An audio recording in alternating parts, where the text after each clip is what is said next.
You guys see that sign in the middle? No, it is not a swastika. Hello, my friends. Today we find ourselves in the beautiful city of Tokyo, Japan. We have an action-packed adventure ahead of us. Let's get started. As we're about to cross the street here, do you guys notice any? Oh my God, there's go-karts. Oh my gosh, and they are speeding.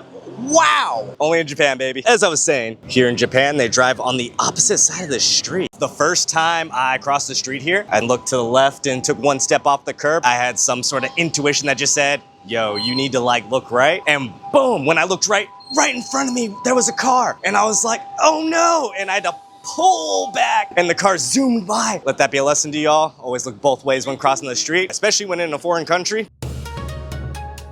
We have made it to our first destination, Sensoji Temple.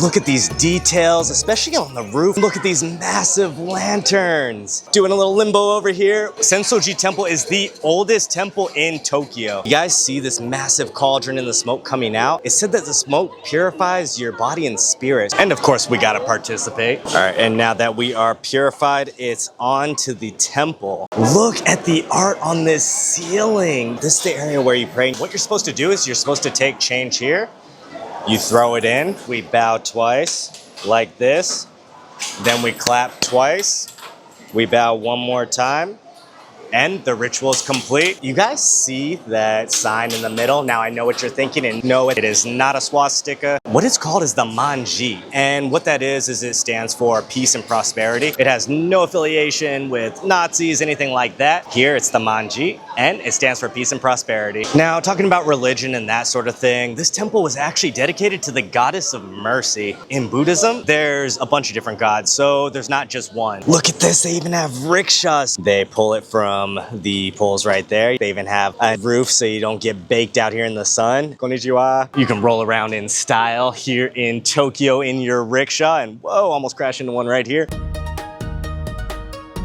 I am starving, so I decided to get some ramen. We're in what looks like a little cubicle. Now, this is a very interesting concept. I feel like I almost have to whisper. No one's communicating here. We have the homie over here just silently eating his noodles. Part of me wants to whisper over to that guy and say, hey, what'd you order? And just like that, here it is, served by our mystery chef. Let's taste it.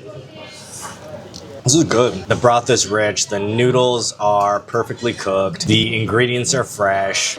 Overall, great ramen.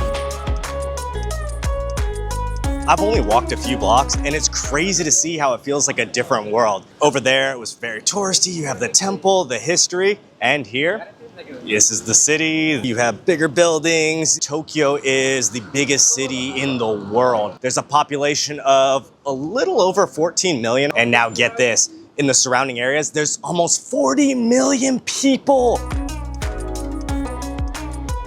All right, we're at a classic Japanese arcade. One thing about Japan is there is a massive gaming culture. They have all these crane games. We've made it to the actual video games. I was like, is this it? It's really just crane games? No, that was just the top floor. And we have Mario Kart, we have boxing gloves. Looks like we even have a casino here, which is actually pretty shocking. I mean, you have an arcade right next to it. On the top level, you have crane games for children. This is a very diverse area. It's nostalgic to see an arcade and crane games and all that sort of stuff. And that brings me to another point, is that gamifying is a huge part of the culture here in Japan. One thing that's really taken me by surprise here in Tokyo is that there's always little shrines just kind of scattered throughout the city. We're right in the middle of an urban jungle, which is something really unique. We'll see if we see any more. One thing that stood out to me since I've been here is you have dedicated lanes. So here on the left side, we're walking this way. On the right side, we have people coming towards us. Now, another thing is that there are no trash cans on the street. You go for days looking for a trash can. And I swear it's like playing a POV game. Where's the trash can? They are non-existent on the streets here.